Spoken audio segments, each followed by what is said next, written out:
très heureuse de vous retrouver pour la première édition du Weasel News Journal. À la une de cette semaine, LSPD vs faux braquage, pénurie de candidats aux élections, BVNI, bus volant non identifié. Passons maintenant à la première actualité. Ce mardi 15 novembre 2022 s'est déroulée une prise d'otage chez Roger. Alors que la population de Los Santos et les services de police pensaient que ce n'étaient que de simples gangsters, quelle fut leur stupéfaction quand ils s'aperçurent que, bah non, tout avait été organisé par les hauts gradés du LSPD dans le cadre d'un exercice d'entraînement. Les gangsters étaient au final simplement des membres du G6 et les faux otages, des faux otages. Par contre, aucune source n'est sûre, on ne peut pas affirmer si le Gros Roger, le lieu, était construit pour l'occasion. Nos reporters sur place ont eu la chance de pouvoir interviewer un jeune cadet du LSPD. Tout de suite, les images. Bonjour, ici Iris Ortiz, journaliste du Weasel News, en direct de la prise d'otage sur la truc avec les cartons. Monsieur Cadet Stanford, pouvez-vous nous donner votre ressenti sur cette opération de police? Eh bien écoutez, Madame Ortiz, c'est ma toute première grosse intervention, donc j'essaie de garder mon sang-froid avant tout. Oh, c'est mignon, c'est un peu votre première fois? Oui, c'est oui. Ah mais c'est bien. Bah écoutez, on vous souhaite beaucoup de courage et en espérant que vous resterez en vie. Alors, merci Madame Ortiz. Ah, ça me fait plaisir. Retour studio. Après de longues minutes de négociations, les otages furent tous libérés un à un. Parmi ces derniers se trouvaient notamment Madame Ella Brennan, mairesse de Los Santos, Sergent Maxine Walker et le co-directeur du Weasel News, Monsieur Levelbranch. Nos journalistes présents à l'événement ont pu interviewer chacun des otages pour recueillir leurs ressentis. Tout de suite, la première interview de Madame la mairesse. Nous sommes de retour sur la prise d'otage, ou peut-être la fausse prise d'otage, où nous avons Madame la mairesse qui vient de sortir après avoir pris par les prises d'otageurs et être restée de longues heures avec eux. Mademoiselle la mairesse, avez-vous un ressenti sur cet épisode qui vous est arrivé? C'est assez lourd à vivre, même si dans les circonstances actuelles, voilà, c'était vrai-faux. Ça reste éreintant et éprouvant physiquement, moralement, de vivre ce genre d'événement, et je pense que aussi bien pour le LSPD, ça doit être un moment très compliqué à gérer. Des mots justes et des mots profonds. Que pensez-vous du LSPD ce soir? Ont-ils répondu avec honneur et bravoure? Certainement. Oui, ils ont fait le travail qu'ils devaient faire. Voilà, c'est, je pense, très compliqué dans ces moments-là d'appliquer à la lettre près de tout le protocole qui est mis en place. Mais l'exercice est très bien réalisé de la part du LSPD. Merci beaucoup, Madame la mairesse. On espère que vous vous reposerez bien et retour studio. Oui. Et bisous. Merci. Peu de temps après la libération de Madame Brennan, le sergent Maxime Walker fut lui aussi libéré. Il se livre à nous ce soir. De retour encore une fois à la prise d'otage avec le dernier otage, Monsieur Walker. Monsieur Walker, qu'avez-vous pensé de cet exercice et êtes-vous fier de vos collègues et les expéditiens? Ah mais je suis très fier d'eux, ils ont bien travaillé. Il n'y a eu aucun otage blessé, enfin, en tout cas dans l'exercice, pas de tension. Tout s'est bien passé. Ah ben des mots positifs en somme. En somme, positif, oui. Ah ben c'est bien. Et vivre cette expérience de la point de vue d'un civil, même si c'était bien entendu mis en CD, ça montre quand même une facette que beaucoup de citoyens ont dû vivre dans cette ville. Qu'est-ce que ça vous a fait ressentir? Écoutez, pour être franc, pas tellement de choses. Et on prend l'inquiétude des civils qui se font prendre en otage, quoi. Faut les comprendre, du coup. C'est bien pour l'empathie de votre métier. Et oui. Des mots et des exercices lourds de sens. Merci, Monsieur Walker. De rien. Retour studio. Le dernier faux otage à nous consacrer une interview ce soir est Monsieur Levelbranch, co-directeur du Weasel. Retour sur la prise d'otage où l'avant-dernier otage est revenu. Revenu de la guerre et du prison, mais surtout revenu de là-bas. Lover oui. Branch, en tant que faux otage, quel est votre ressenti sur l'efficacité du LSPD et l'efficacité des gangsters faux gangsters? Ah, les faux gangsters, ils étaient vraiment... Il y avait Monsieur Stark. Monsieur Stark était incroyablement gentil. Il a dit que j'étais beau gosse plusieurs fois.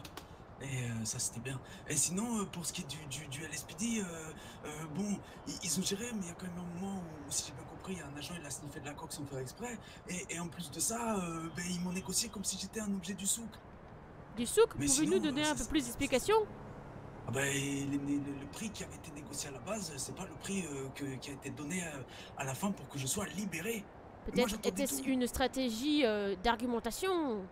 Ah oui, hein, c'était... Ah, ils sont forts, hein, par contre, hein, mais quand même un peu radin. Des mots durs, Mais ils sont gentils. mais des quand mots même. d'une personne qui manque de confiance peut-être. Oui. Retour studio. Néanmoins, 2 faux otages auraient été ajoutés lors de la mise en scène. En effet, selon nos sources, cela aurait été 2 médecins du LSMS qui auraient été kidnappés par les faux agresseurs quand ils sont venus checker la santé des otages. Nous avons pu nous entretenir avec Dr Serein qui a vécu cette expérience. Et je suis Ristyler en direct du LSMS et je suis accompagné du docteur Soren. Et Comment allez-vous? bonsoir. Ça va et vous? Eh ben ça va super.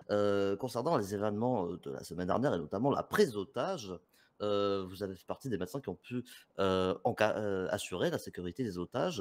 En Comment effet. ça s'est passé?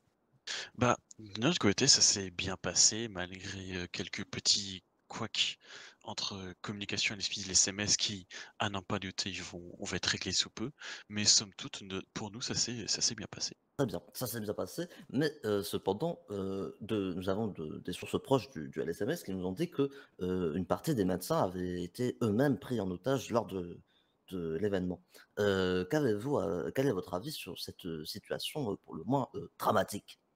Et bah, j'ai un avis assez proche de la situation parce que j'étais moi-même un de ces médecins qui ont été pris en otage et je veux pas cacher quelque chose, c'est clairement une erreur du LSPD. J'ai fait en sorte que cette erreur puisse se produire et avec «l'aval» entre guillemets de la capitaine plus tard.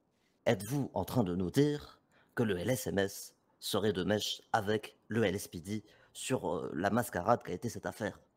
Bah, on a été prévenus assez tôt donc forcément, enfin tu es prévenu avant que ça commence vraiment, que c'était qu'un exercice et qu'on n'ait pas besoin de s'inquiéter.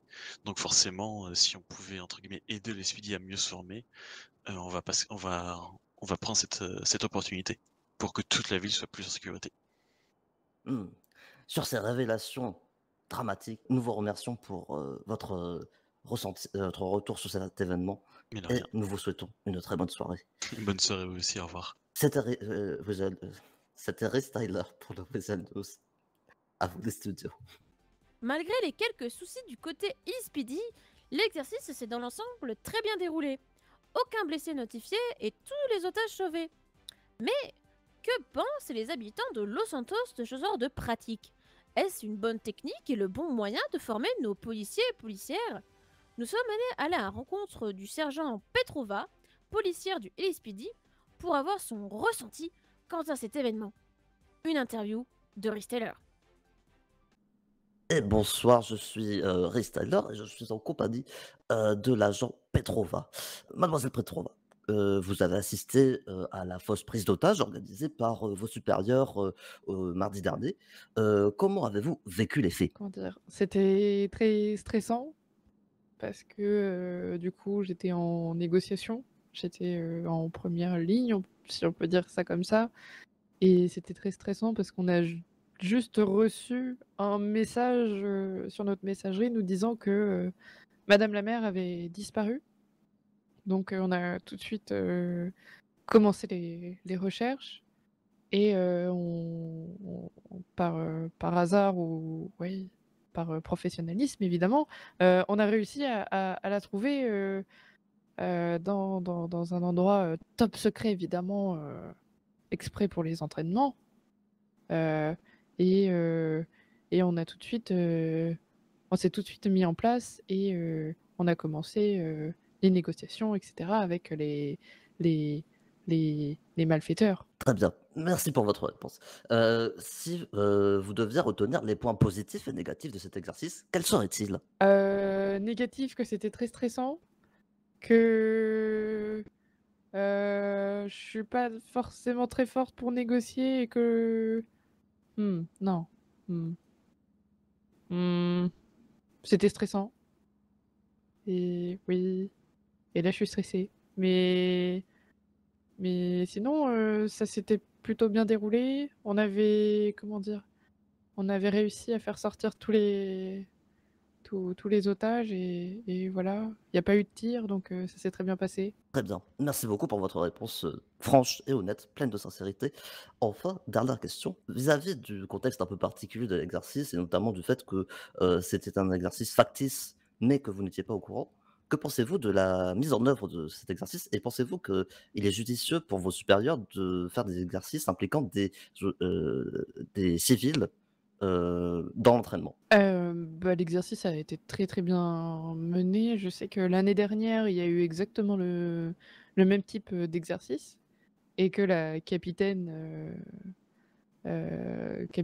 Smoke était justement, enfin participait à cet entraînement. Donc c'est assez drôle que cette année ce soit, qu'elle l'ait organisé. Mais non, il a été très bien organisé, tellement bien qu'on bah, on s'en est rendu compte qu'à la fin. Mais pour les civils, mmh, je sais pas trop, je suis un peu mitigée, mais peut-être, d'autres civils qui soient un peu moins un peu plus comment dire? Qui soient un peu plus près, psychologiquement, on va dire. Mais oui. Après, on avait, un peu de tout dans les «otages» entre guillemets. On avait des personnes qui travaillaient au LSMS, des personnes, la mère, madame la mère. On avait aussi, un de mes collègues, qui était présent, pendant l'entraînement donc ça allait mais d'après certaines personnes, côté psychologique, ça en a troublé plus d'un. D'accord, très bien. Merci pour ces éclaircissements, plein de sincérité et lourds en sens. Nous terminons ainsi cette, interview. C'était Harry Styler pour le Weasel News. À vous les studios. Merci Riz. À suivre dans ce journal, la pénurie de candidats aux élections. Depuis quelques mois, la sphère politique de Los Santos semble vivre une vraie crise. Peu de candidats et beaucoup de mandats qui se finissent plus ou moins négativement ces derniers mois. Il va sans dire que bon nombre de citoyens pensent maintenant le job maudit et semblent ainsi s'en désintéresser. Cela pour conséquence une chute drastique des inscriptions à tel point que personne ne s'est encore inscrit aux futures élections. Mais qu'en est-il vraiment? Et que va devenir la sphère politique de Los Santos? Un début de réponse dans un entretien exclusif avec Madame la mairesse. Bonsoir Madame Brennan, nous bonsoir. approchons de la fin de votre mandat. Pourriez-vous nous dire ce que vous pensez de la scène politique actuelle?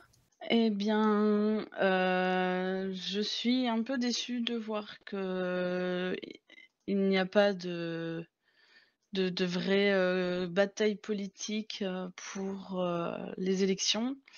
Les gens n'ont pas l'air très passionnés par ça, mais je pense que, le mot politique finalement leur fait un peu plus peur dans le sens où ça s'arrête à des idées très concrètes, très précises.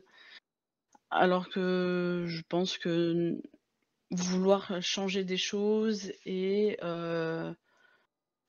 améliorer, des situations ou participer à l'évolution de la ville, c'est pas forcément que du politique. Je vois.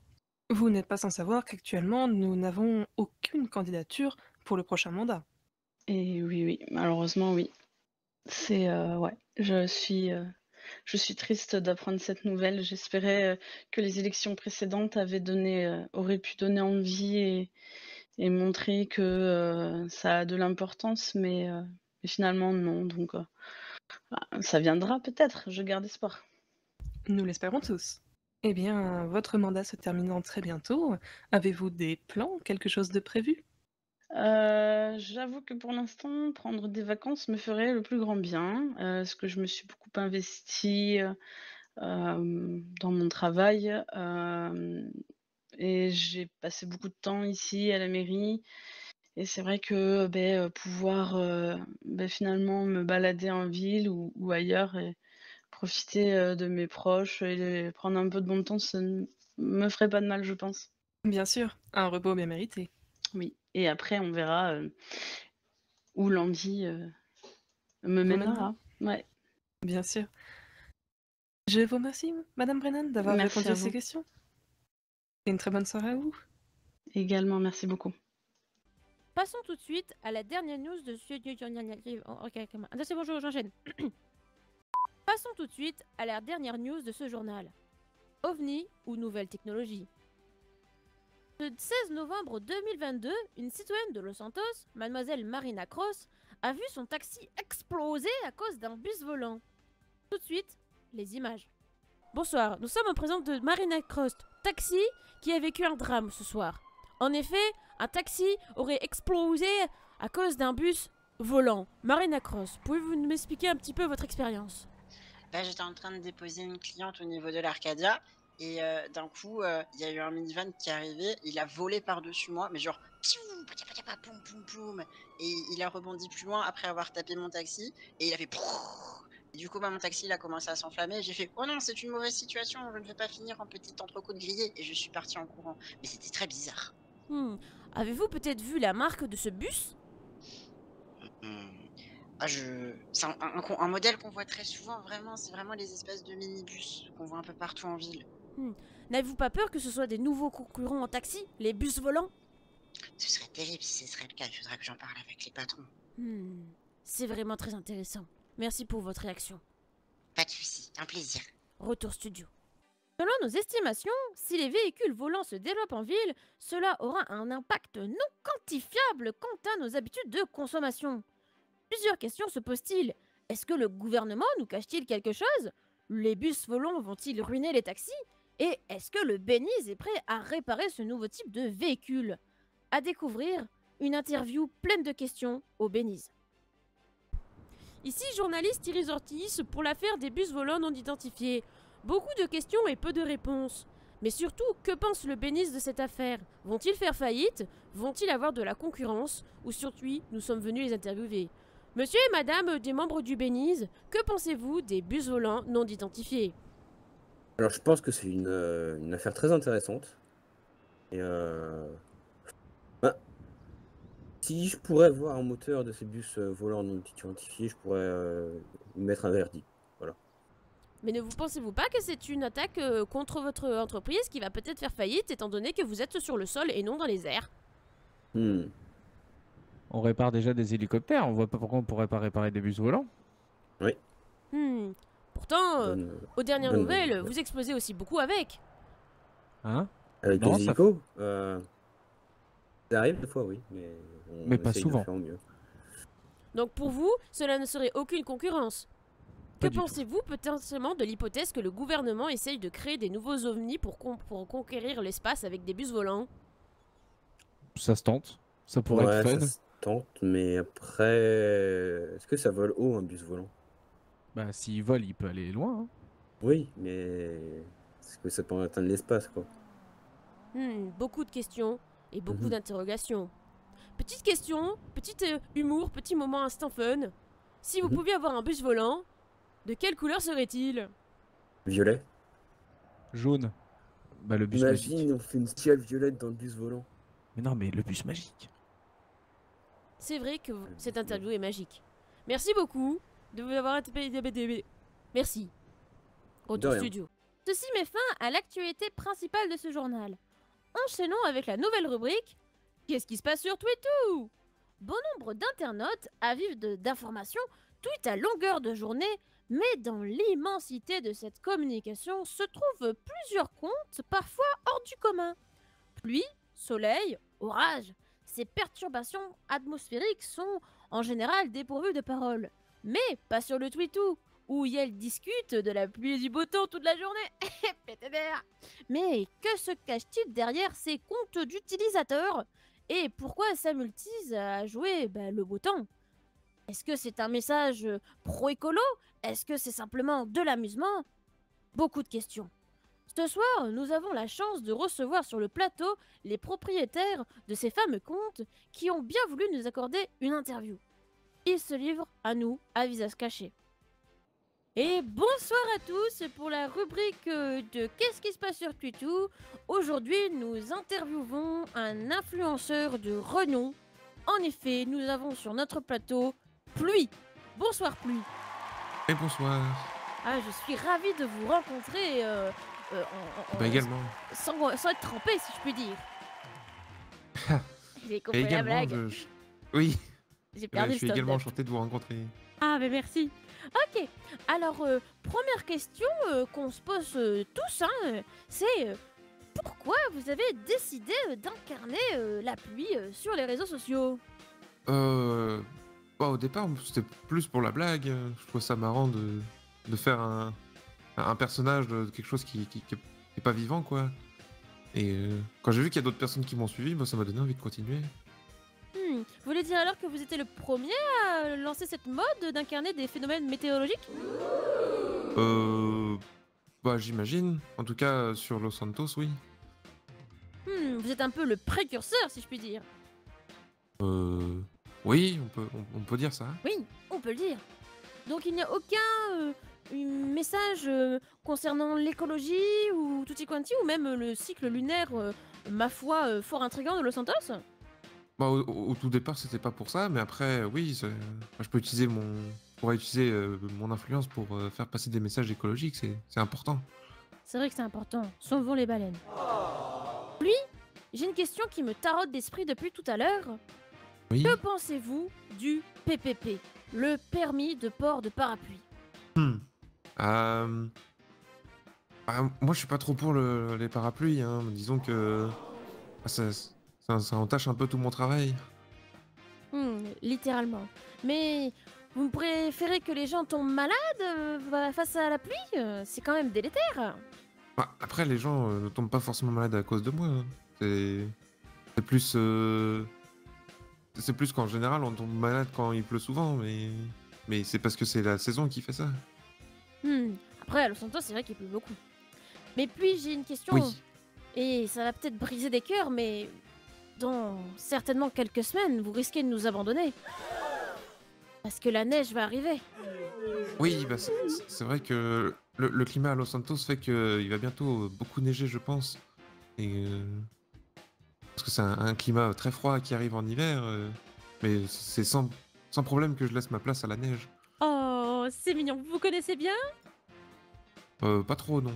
Ah, Bah, disons qu'on a de la très peu connaître. on a très peu l'occasion de se rencontrer. Ouais, ça doit être froid le climat entre vous. Ah oui, littéralement. C'est drôle. Ah. Bon, en tout cas, merci Pluie d'avoir répondu présent pour cette interview. Tous vos fans sont certainement bouche bée devant littéralement vous. En tout cas, merci. Eh ben, merci à vous et bonne soirée. Dans le plaisir de vous revoir sur les réseaux. À toujours. Retour studio. C'est déjà la fin de ce journal, hélas. Mais tout de suite, la météo présentée par Ressortis, moi-même. Et je vous souhaite à tous une très belle journée. Et n'oubliez pas, le Weather News, promet sur l'info. Bonjour à tous, habitants de Los Santos. Aujourd'hui, je vous présente la météo de notre chère île. Alors, il y aura certainement du soleil vers la plage, en centre-ville. Ah, on m'annonce à l'oreillette qu'il va certainement pleuvoir à midi, en milieu de nuit, 13h peut-être, et aussi vers 2h du matin. Une grosse pluie qu'on appelle climat tempéro-températique losantosien, ou communément appelé par la populace tempête. On prévoit aussi que le climat va commencer petit à petit à s'adoucir. Après tout, nous sommes on est au milieu novembre quand même, donc moi je me couvrirai un peu, hein, parce qu'en effet, certainement vers là, à l'Olamassi, là, le lac, il y a des températures très neutres, et c'est plutôt négatif. Vous risquez d'attraper froid. Je vous rappelle que si vous tombez malade, allez au LSMS, mais ça, c'est un autre sujet. On rappelle aujourd'hui, en ce 19 novembre 2022, nous sauvons la journée internationale des toilettes, et on ne rigole pas parce que c'est très important. Et pensez à vous laver les mains après. Aujourd'hui, à l'heure où nous postons cette vidéo, nous sommes à la journée mondiale du Fête des fleurs hivernales de Los Santos. Voilà, et ceci met fin à la météo. Passez une bonne journée.